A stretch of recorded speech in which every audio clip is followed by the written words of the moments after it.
एक बार पुनः सभी कृष्ण भक्तों को मेरा वंदन है, अभिनंदन है। श्री कृष्ण की महिमा का गुणगान करने का प्रयास कर रहा हूँ। श्री कृष्ण की महिमा का गुणगान करते रहना चाहिए। भगवान की चर्चा होते रहनी चाहिए। उसका निश्चित रूप से प्रभाव व्यक्ति पर अच्छा होता है। तो चलिए आज हम लोग आगे उसके बारे में जानते हैं, पढ़ते हैं। गोपिकाओं के साथ रास क्रीड़ा। ओम नमो भगवते वासुदेवाय नमः। ओम नमो भगवते वासुदेवाय नमः।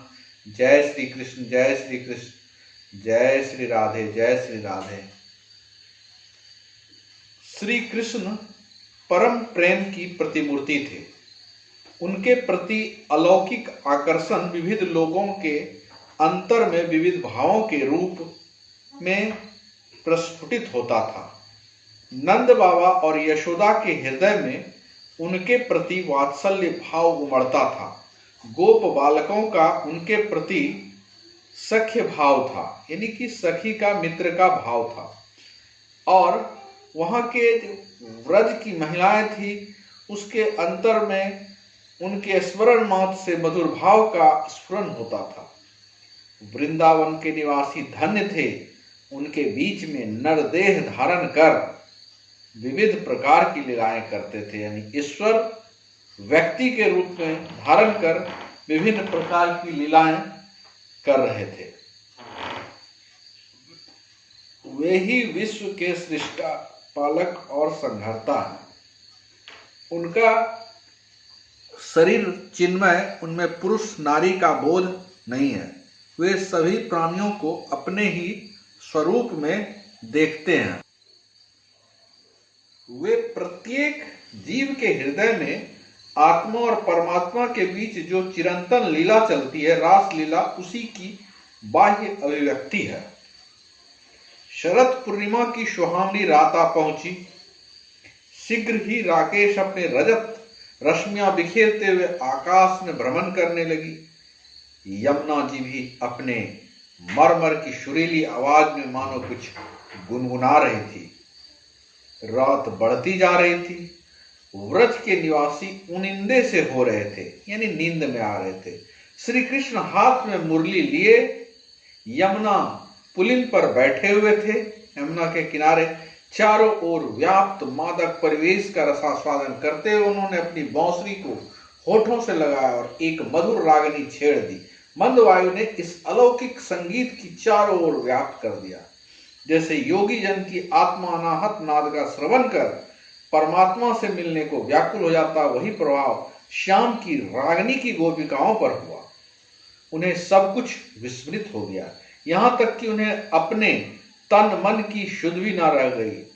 वे दूध दोहना, भोजन पकाना, पति सेवा आदि कुछ भी कर रही थी। सब कुछ जहां का तहां छोड़कर अपने परम प्रियतम से मिलने को दौड़ पड़ी। घर से निकलते समय प्रत्येक गोपी सोच रही थी कि जैसा भी हो वही सबसे पहले श्याम सलोने के पास पहुंच जाए और चांदनी रात में जी भर के उनकी मधुर राग रागनी का आस्वादन करे।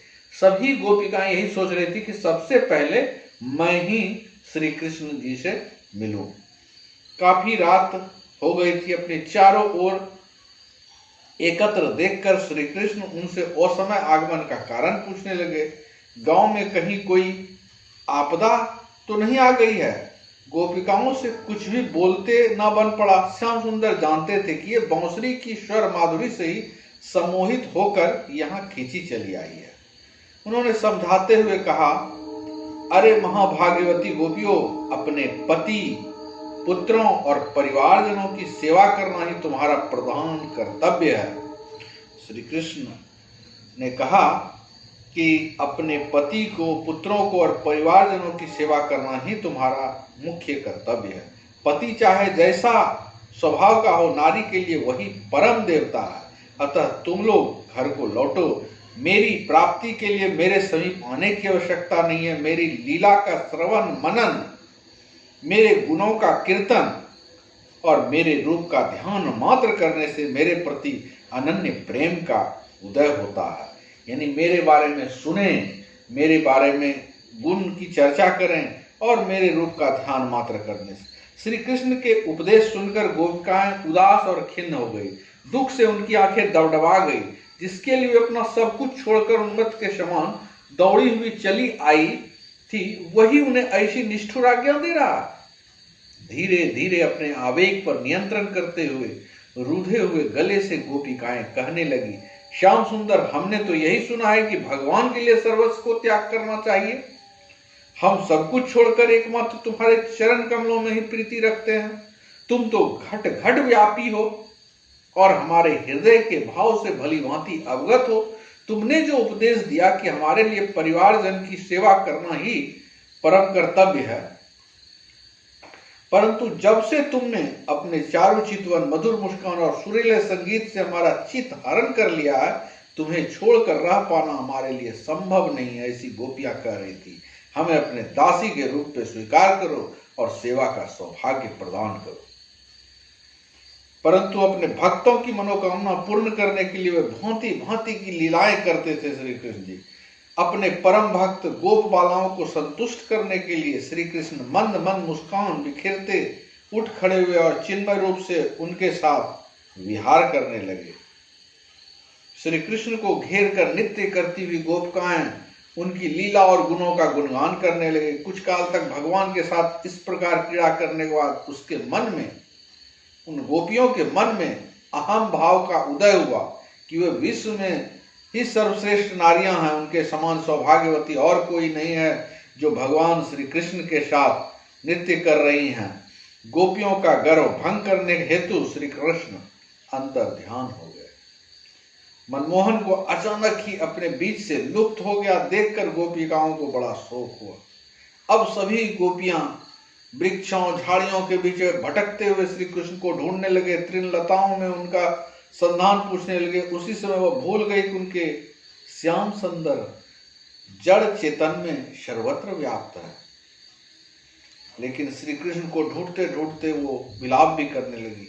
अब वे आपस में मिलकर भगवान की समस्त लीलाओं का अभिनय करने लगे। किन्हीं ने पूतना वध का अभिनय किया, किन्हीं ने कालिया दमन का, किन्हीं ने गोवर्धन धारण किया। इस तरह से वो श्री कृष्ण जी की अलग अलग अभिनय करने लगे।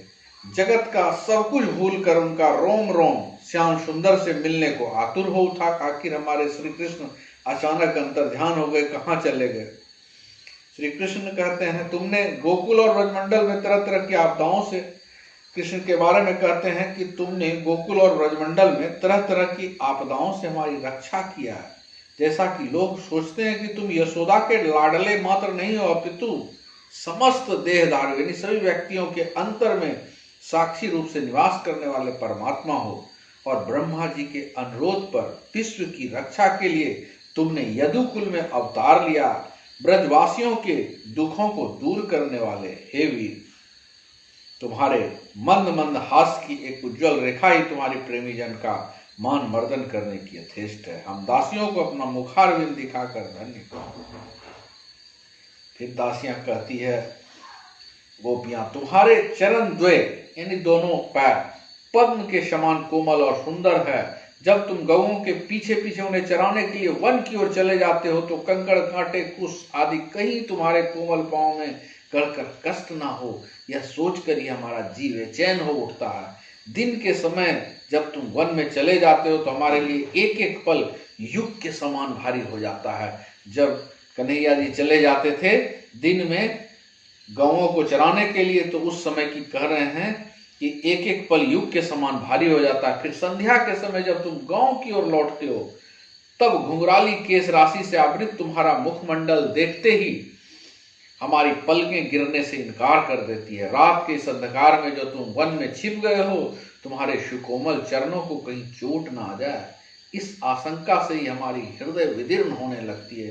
हे गोविंद, हे प्राणनाथ, हमारा यह जीवन सिर्फ तुम्हारे लिए गोपियां कह रही है। श्री कृष्ण की विराहाग्नि से दग्ध गोपियां इस प्रकार गाते हुए करुण स्वर में विलाप करने लगी, रोने लगी। इसी समय पीताम्बर और वनमाला धारण किए व्रज किशोर पुनः उनके बीच प्रकट हुए। उनकी मंद मंद मुस्कान ने क्षण भर में ही गोपियों को खेद दूर किया। भगवान ने उन्हें सांत्वना प्रदान करते हुए उनके साथ पुनः यमुना पुलिन में प्रवेश किया। अब महारास प्रारंभ हुआ। श्री कृष्ण अपने योग बल से अनेक रूपों में प्रकट हुए और प्रत्येक गोपी के साथ अलग अलग नृत्य करने लगे। वो तो श्री कृष्ण जी ऐसे थे कि अलग अलग रूप पकड़ते थे, एक साथ कई रूपों में आ जाते थे।